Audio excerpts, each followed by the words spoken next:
வாழ்க வையகம், வாழ்க வையகம், வாழ்க வளமுடன். சிந்தனையை, உடல் நலத்தை சீரமைத்து ஓய்வெத்த குருவே வாழ்க, குருவே துணை.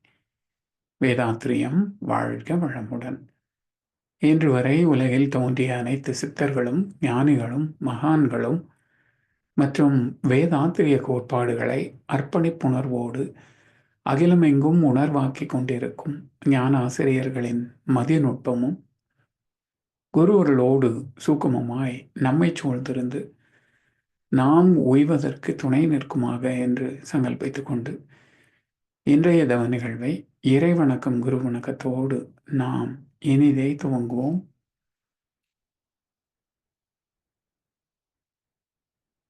இறைவணக்கம். அடியேன் பாட குரு வணக்கம் பாட அருள்நிதி ஸ்ரீராம் ஜேபி ஐயா அவர்கள். வாழ்க வளமுடன். இறைவணக்கம். ஆதியனும் பரம்பொருள் மெய் எழுச்சி பெற்று அணுவென்ற உயிராகி அணுக்கள் கூடி மோதி இணைந்து இயங்குகின்ற நிலைமைக்கேற்ப மூலகங்கள் பலவாகி அவை இணைந்து பேதித்த அண்ட கோடிகளாய் மற்றும் பிறப்பிறப்பிடை உணர்தல் இயக்கமாகி நீதி நெறி உணர் மாந்தராகி வாழும் நிலை உணர்ந்து தொண்டாற்றி இன்பம் காண்போம்.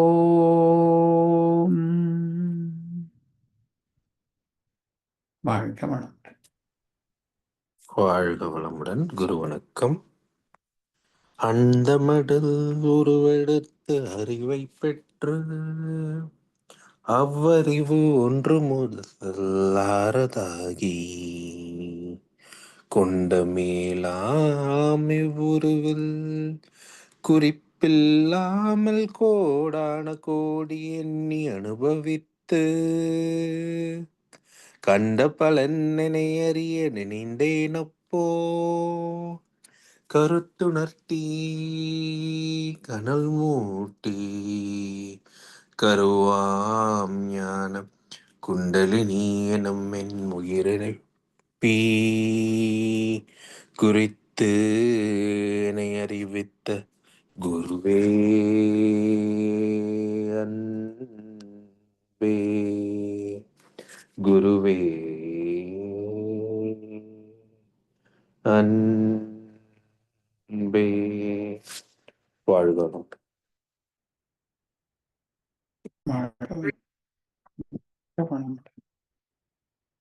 குரு வாழ்க, குருவே துணை. வாழ்க வையகம், வாழ்க வையகம், வாழ்க வளமுடன். இன்று நமக்காக அருமையானதொரு பஞ்சேந்திரிய தவம் நடத்திய அருள்நெறியார் ஐயா அவர்களை வாழ்த்துவோம். அருள்நெறியார் ஐயா அவர்கள் வாழ்க வளமுடன். அவர்களின் அன்பு குடும்பம் வாழ்க வளமுடன். அவர்களின் உடல் நலம், பொருள் வளம், மனவளம் மற்றும் அவர்களின் ஆன்மீக தொண்டு வாழ்க வளமுடன், வாழ்க வளமுடன், வாழ்க வளமுடன்.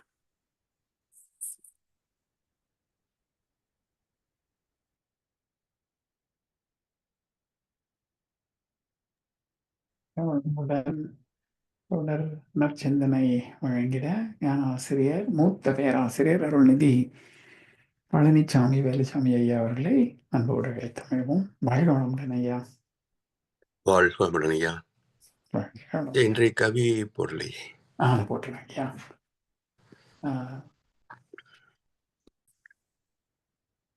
வாழ்க வையகம், வாழ்க வையகம், வாழ்க வளமுடன்.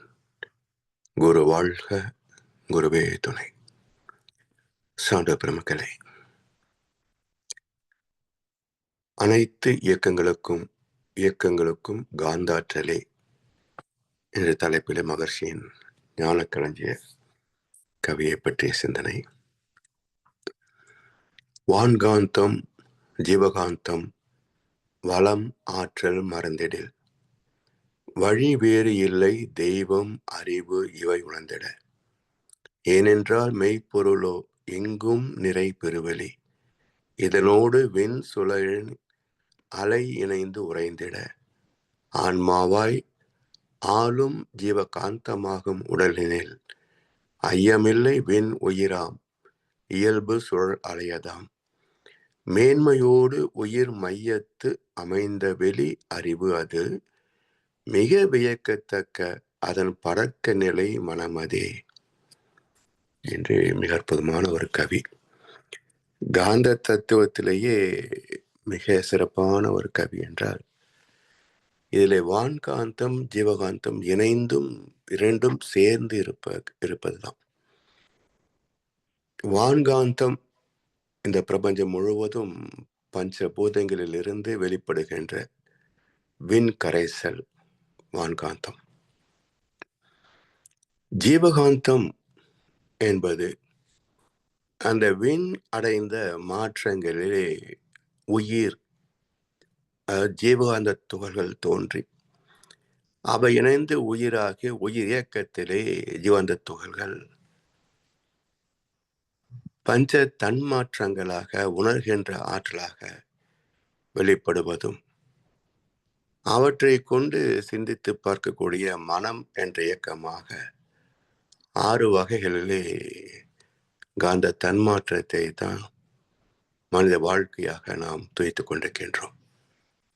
எனவே பஞ்சபூதங்களில் வான்காந்தம் நுண் உயிர் முதல் மனிதன் வரைக்கும் ஜீவ இனங்களிலே அது ஜீவகாந்தம். இந்த இரண்டின் வளம் ஆற்றல் மறந்திடில். வளம் என்றாலே நிறைவான என்று பொருள், குறையில்லாதது நிறைவானது என்று பொருள். அதனுடைய வளமும் அதனுடைய ஆற்றல் அவருடைய திறம் என்ன? உடலை கட்டியதும் அதுதான், அனுபவங்களை தருவதும் அதுதான். இவற்றெல்லாம் பதிந்து ஒரு விதியாக செயல்படுவதும் காந்தமே தான். எனவே வளம் ஆற்றல் மறந்திடில் வழி வேறு இல்லை தெய்வம் அறிவு இவை உணர்ந்திட. இன்றைக்கு நாம் தினசரி கருத்திலே கடவுளை பற்றிய உலக சடங்கு சம்பிரதாயங்களை நாம் விமர்சிக்க வேண்டிய ஒரு கட்டாயத்தில் தான் இருக்கிறோம். ஏனென்றால் இதை சீர்தூக்கி சிந்தித்து பார்த்து இவற்றை உணரக்கூடிய ஒரே வழி தவம். இதை மறந்துவிட்டு அவர்கள் சொன்னார்கள், இவர்கள் சொன்னார்கள், அதை நம்பி வாழ்ந்தால் போதும் என்ற நம்பிக்கை மார்க்கம் மட்டுமே இருப்பதனால் அதில் மூட நம்பிக்கையும் ஏமாற்றங்களும் ஏற்படுகின்றன. இவற்றை கூட புரிந்து கொள்ள முடியாமல் பாரதியார் சொன்னது போல நெஞ்சு பொறுக்கதில்லையே இந்த நிலை கெட்ட மனிதன் நினைந்து விட்டார். கஞ்சி குடிப்பதற்கு இல்லார், அதன் காரணங்கள் எவை என்னும் அறிவும் இல்லார். அப்போ துன்பங்கள் வருகின்றன என்ற காரணத்தை தேட வேண்டாமா? பரிகாரம் செய்தால் போதும் என்று யாரோ ஒருத்தன் சொன்னார். அதை நம்பி சம்பாதித்த பொருளை மற்றவருக்கு கொடுத்து கொண்டு வறுமையில் இருப்பது தந்தால் புண்ணியமாகும், வசதி இருப்பவனுக்கு தந்தால் ஏமாற்றிதான், ஏமாளிதான். இப்படியே இருப்பதையே ஒரு பண்பாடாக ஏற்றுக்கொண்டு விட்டால் எப்படி வாழ்க்கை துன்பமில்லாத நிலையிலே அமையும்? அதனால் வழி வேறு இல்லை தெய்வம் அறிவு இவை உணர்ந்திட. இப்ப தெய்வம் வேறு அறிவு வேறான இல்லை. தெய்வமே அறிவாகத்தான் இருக்கிறது. உலகத்திற்கு முதல் இறை தத்துவத்தை எடுத்து விளக்கியது சைவ சித்தாந்தம். அந்த சைவ சித்தாந்தத்திலே சிவனுக்கு 6 முகங்கள், அவற்றிலே ஒன்று தத்புருஷம் என்கிறது. தத் என்பது இறைநிலை சுத்தவெளி. புருஷ என்றால் அறிவு, அறியும் திறன். அப்போ தத்புருஷ என்பதுதான் தமிழிலே அறிவே தெய்வம் என்று மகர்ஷி எடுத்து சொல்கிறார்.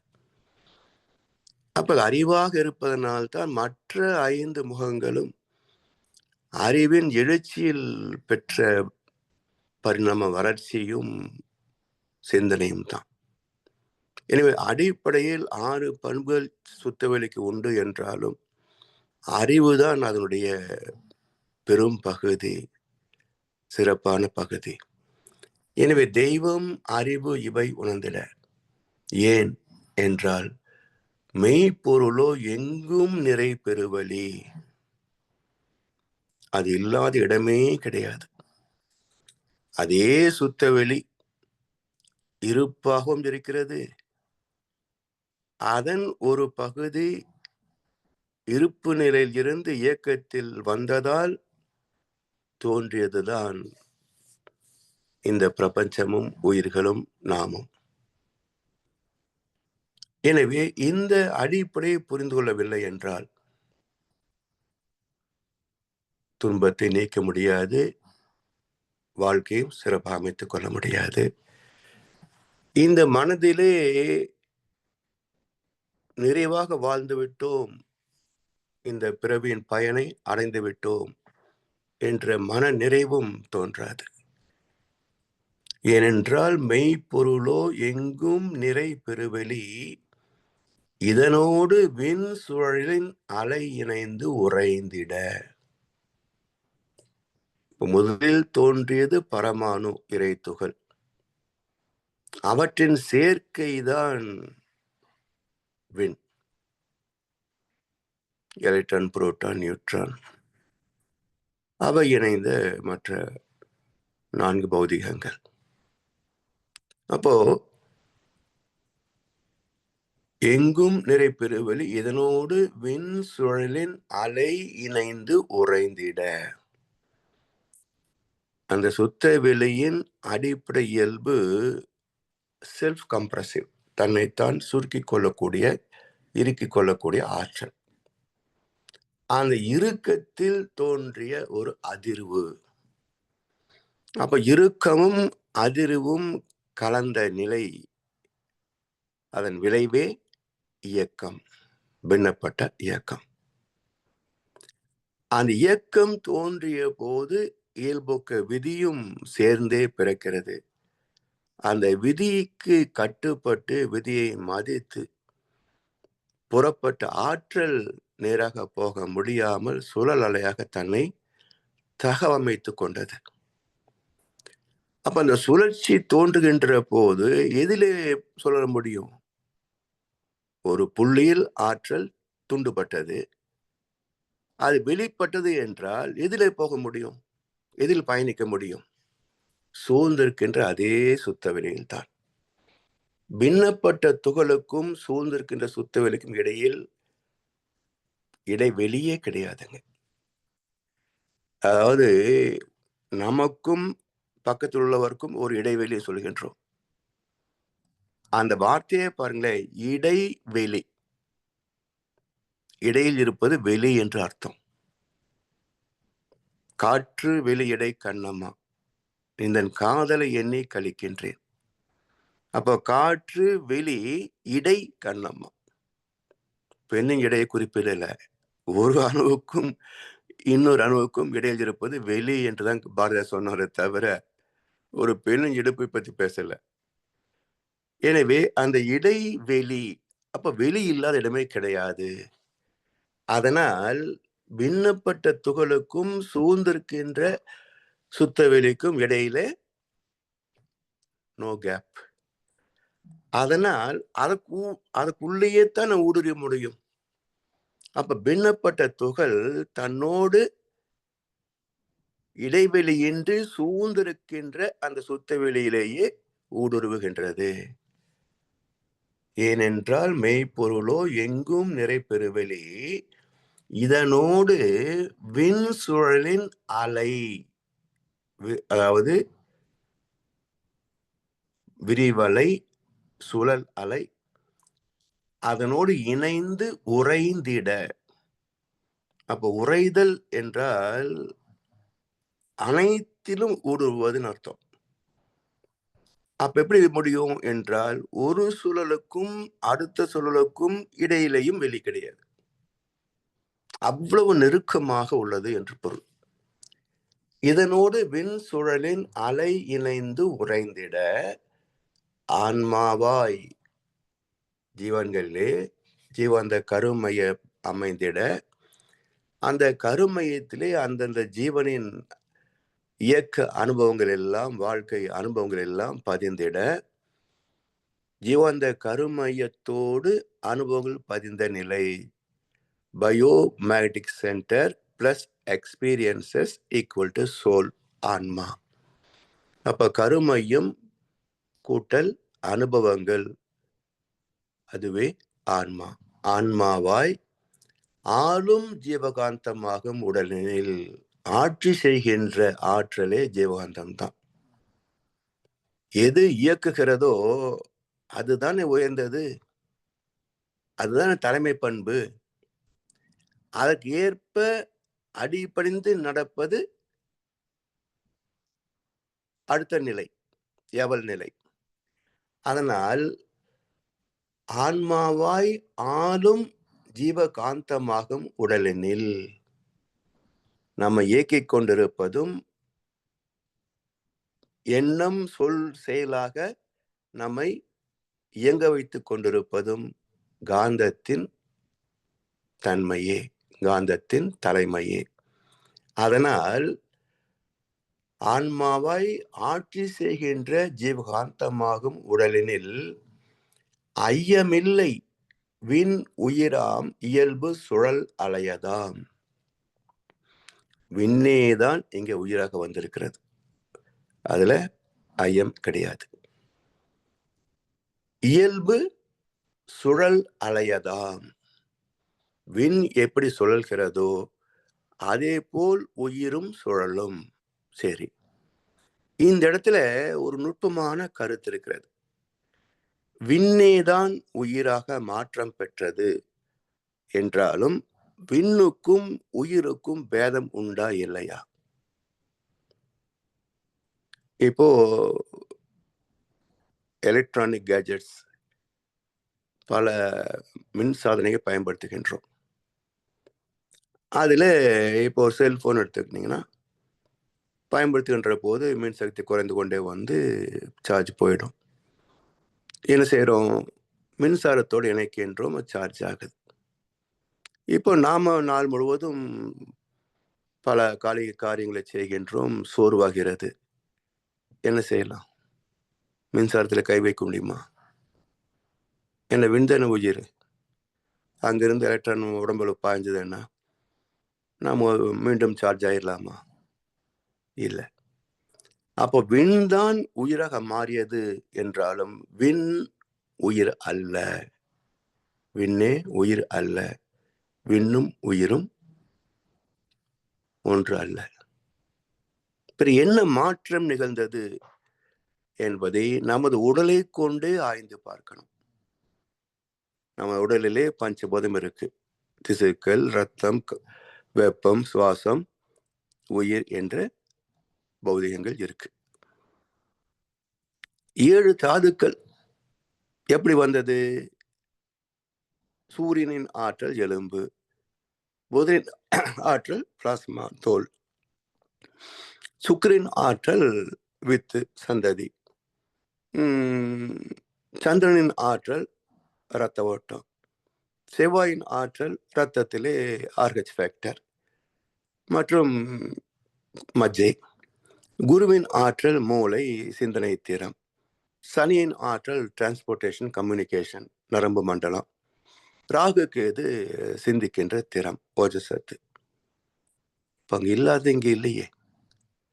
அப்ப நவக்கோள்களும் இந்த உடலிலே உறுப்புகள் அமைந்ததற்கு, தாதுக்கள் அமைந்ததற்கு காரணம். சரி, இந்த ஃப்ரீக்வன்சின்னு சொல்கிறோம் 1 முதல் 40 வரைக்கும். இந்த 1 முதல் 40 எதெல்லாம் பங்கெடுத்து இருக்கிறது? அடிப்படையில் பஞ்சபூதங்கள், இவற்றின் சேர்க்கையாலான நவக்கோள்கள், பிறகு நட்சத்திரங்கள்.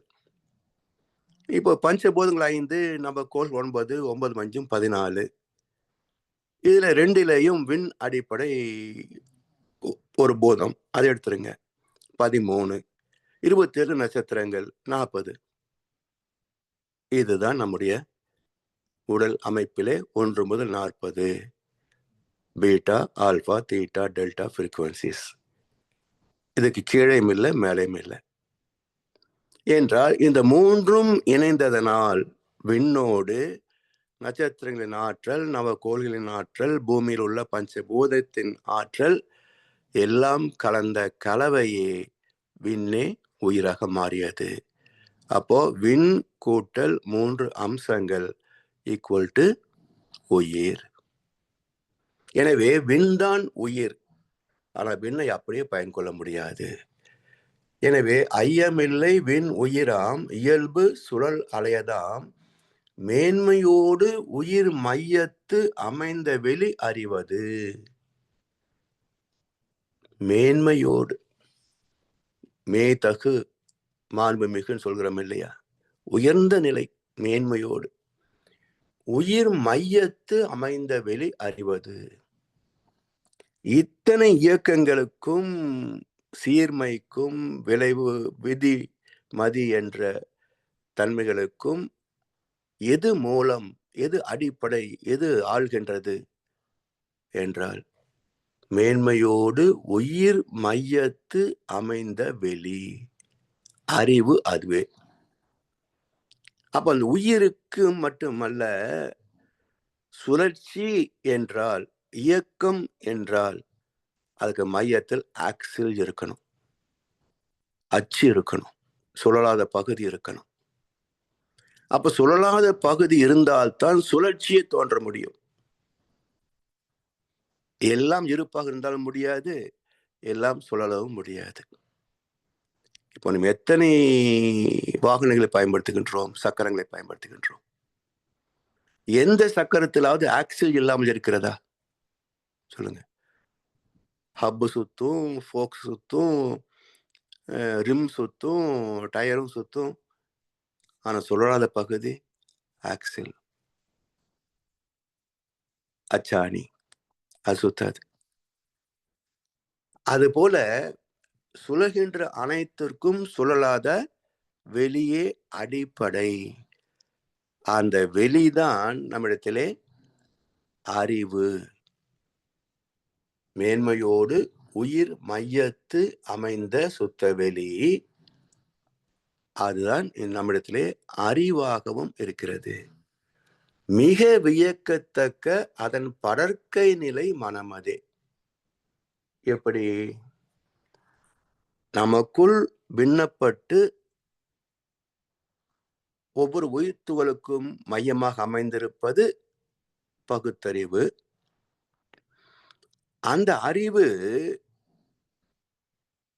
உணர்கின்ற நிலையிலே சிற்றறிவாகவும், கற்கின்ற நிலையிலே கற்றறிவாகவும், தொடர்பு கொள்கின்ற பந்திக்கின்ற நிலையிலே பற்றறிவாகவும், பகுத்தறிவே 3 நிலைகளில் 3 வகைகளில் செயல்படுகிறது. சிற்றறிவு, பற்றறிவு, கற்றறிவு. இந்த பகுத்தறிவும் பகுக்கப்பட்ட பேரறிவு, பேரறிவின் பின்னம். எனவே மிக வியக்கத்தக்க அதன் படற்கை நிலை என்றால் மையத்திலிருந்து படர்ந்து போவது விரிவலை.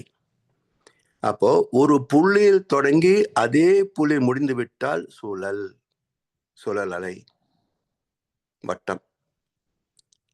புள்ளியில் தொடங்கிய வேகம் மீண்டும் அதே புள்ளிக்கு அருகில் வந்து இந்த புள்ளியோடு இணையாமல் அடுத்த வட்டத்திற்கும் பயணித்தால் அது சுழல் அலை. அப்போ விரிவலை. அப்போ சுழல் புள்ளியிலே தொடங்கி புள்ளியிலே முடிந்தால் சுழல், அதுவே விரிந்து விரிந்து பறந்து போனால், விலகி போனால் அது விரிவலை. அப்படி விரிந்து போகக்கூடிய அலைகள் இறை துகளிலே 1 முதல் 3, அணுவிலே 7, ஜீவாந்தத்திலே 13, மனித ஜீவனிலே அது 40 வரைக்கும். இதுதான். எனவே அதன் பழக்க நிலை மனம். அப்ப மனம் என்பதனுடைய விளக்கம் என்ன? உயிரும் மனமும் என்றால், உயிர் எப்படி மனமாக தரமாற்றம் பெறுகிறது என்கின்ற போது, இந்த உயிரின் சுழற்சியிலே காந்தம் தோன்றுகிறது அல்லவா? அந்த காந்தலைகளிலே அனுபவங்கள் பதிகின்ற போது, அதை அந்த பதிந்தது பிரதிபலிக்கின்ற போது, அப்போ அட்ராக்ஷன் என்ற தன்மை அனுபவங்களை ஈர்த்து மையப்படுத்துகிறது.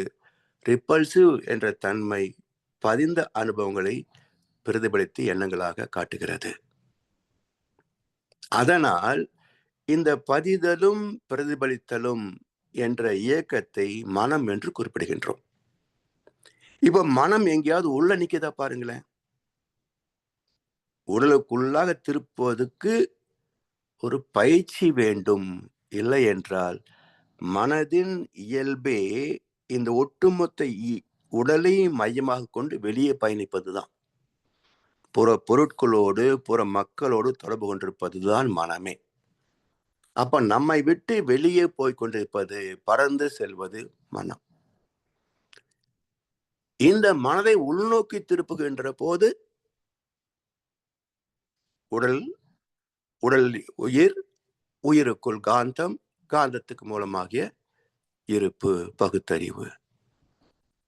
தன்னை அறிந்த பிறகு தன்னை போலவே அனைத்தும் என்று விரிந்த நிலை தொகுத்தறிவு, பிரபஞ்ச அறிவு. அதையும் கடந்து சுத்தோடு கலப்புறுகின்ற போது பேரறிவு. எனவே மிக வியக்கத்தக்க அதன் படற்கை நிலை மனமதே என்று வான்காந்தம் ஜீவாந்த தத்துவத்தை பற்றி மிக அற்புதமாக இந்த கவியிலே மகிழ்ச்சி தந்திருக்கின்றார்கள்.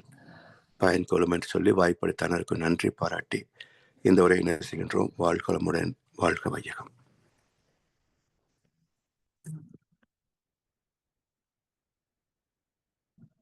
வாழ்கமுடன். வாழ்க வளமுடன். அருமை ஐயா.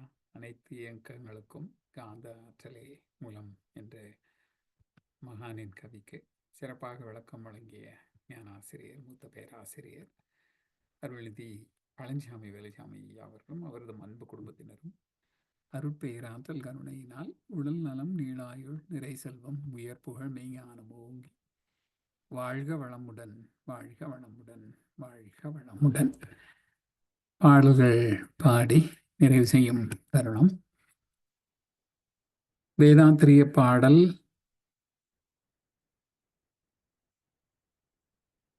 உலக நல வாழ்த்து. வேதாந்திரிய பாடல் பிரம்மஞான கவி உலக நல வாழ்த்து அனைத்துமை பாட அருள்நிதி ஸ்ரீராம் ஜேபி ஐயா அவர்களை அழைத்தமைவோம். வாழ்க வளமுடன் ஐயா. வாழ்க வளமுடன். வேதாத்திரிய பாடல். போரில்லா நல்லுலகம், பொருள் துறையில் சமநீதி, நேர்மையான நீதிமுறை, நிலவுலகிற்கோராட்சி, சீர் செய்த பண்பாடு, சிந்தனையோர் வழிவாழ்வு, சிறப்புணர்ந்த பெண் மதிப்பு, தெய்வ நீதி வழிவாழ்தல், தேர் திருவிழா தவிர்த்தல், சிறுவர்க்கே விளையாட்டு, செயல் விளைவு உணர்கல்வி, சீர்காண்ட நிலை விளக்கம், பார் முழுதும் உணவு நீர் பொதுவாக்கல், பல மதங்கள் பல கடவுள் பழக்கம் ஒழித்து உண்மை ஒன்றை தேர்ந்தெடுதல். பிரம்மஞான கவி. இறைவெளியே தன்னிருக்க சூழ்ந்தழுத்தும் ஆற்றல், இதன் திணிவு மடிப்பு விழ சுழலும் நன்வெண்ணாம், நிறைவெளியில் வின் சுழல நெருக்குகின்ற உரசல், நிலைவெளியில் எழுப்புகின்ற நேரலைகள் காந்தமாம், மறைப்பொருளாம் காந்தம் தன் மாத்திரைகள் ஐவகை, மலைக்காதீர் வெண்கூட்டம் மாபூதம் ஐந்துமாம், முறையாய காந்த அலை மனமாம் உயிர் உடல்களில் மதி உயர்ந்து உண்மை பெற மா பிரம்ம ஞானமாம், மா பிரம்ம ஞானமாம். உலக நல வாழ்த்து. உலகமெல்லாம் பருவமழை ஒத்தபடி பெய்யட்டும். உழவரெல்லாம் தானியத்தை ஓப்புடனே பெருக்கட்டும். பல தொழில்கள் புரிகின்ற பாட்டாளி உயரட்டும். பகுத்துணர்வில் தொகுத்துணர்வு பண்பாட்டை உயர்த்தட்டும். கலகங்கள் போட்டி பகை கடந்து ஆட்சி நடக்கட்டும். கல்லாமை கடன் வறுமை களங்கங்கள் மறையட்டும். நலவாழ்வை அளிக்கும் மெய்ஞான ஒளி வீசட்டும்.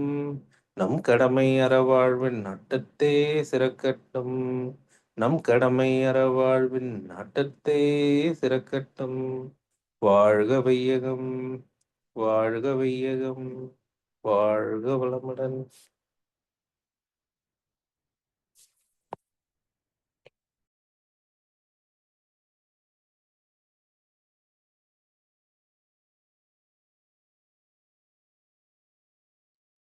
வாழ்க வளமுடன். இன்றைய காலை தவ நிகழ்வு மகிழ்வோடும் நிகழ்வோடும் இதை நிறைவேறுகின்றது. இறையருளும் குருவருளும் நம் அனைவரையும் எப்பொழுதும் சூழ்ந்திருந்து இந்த இறைநிலை உணர்பயணத்திலே நம்மை சிறந்த முறையிலே வழி நடத்தட்டும் என்று அனைவரையும் வாழ்த்தி வணங்கி நன்றி கூறி அமைகிறோம். வாழ்க வையகம், வாழ்க வையகம், வாழ்க வளமுடன்.